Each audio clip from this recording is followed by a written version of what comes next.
Teacher మునగాకుతో మా ముందు కనిపిస్తున్నారు అనుకుంటున్నారు కదా. సో ఈరోజు ఏం లేదు నాన్న, ఈ మునగాకు యొక్క ఇంపార్టెన్స్ చెప్తాను, అందరూ శ్రద్ధగా వినండి. ఈ మునగాకు తినడం వల్ల మన కళ్ళు చక్కగా ఆరోగ్యంగా కనిపిస్తాయి. ఎందుకంటే మునగాకులో విటమిన్ ఏ అనేది పుష్టిగా ఉంటుంది. సో అంతేకాకుండా కాల్షియం కూడా మంచిగా ఉంటుంది. సో మన బోన్స్ కూడా చాలా స్ట్రెంగ్తీగా ఉంటాయి. ఓకేనా. So iron, calcium and vitamin A పుష్టిగా ఉన్నటువంటి ఈ మునగాకు తినడం వల్ల చక్కగా మనం చాలా హెల్దీగా ఉండగలుగుతాం. మన కళ్ళు కూడా ఎప్పుడూ హెల్దీగా ఉంటాయి. సో ఈ మునగాకును మరి ఎలా తినాలి టీచర్ అంటే చెప్తున్నాను వినండి. రసం తెలుసు కదా, మీరందరూ రసం తింటారు కదా. సో రసంలో మీ మమ్మీ వాళ్ళని మునగాకు వేయమని చెప్పండి.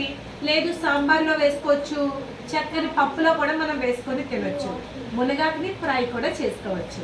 అయితే పిల్లలు మునగాకుని పప్పులో వేసుకొని చక్కగా బాయిల్ చేసి తినడం వల్ల, ఉడికించుకొని తినడం వల్ల ఏమా మునగాకులో ఉన్నటువంటి పోషకాలన్నీ కూడా చక్కగా పప్పులో చేరి హ్యాపీగా మనం తిన్నటువంటి తిండి అనేది చక్కగా మనకి చాలా హెల్దీగా ఉంటాము. హెల్దీ లైఫ్ స్టైల్కి మనం ఎప్పుడు కూడా హెల్దీ ఫుడ్ అనేది తింటూ ఉండాలి. ఓకేనా పిల్లలు? ఓకేనా. సో మనందరూ మునగాకు తింటారు కదా ఇక నుంచి.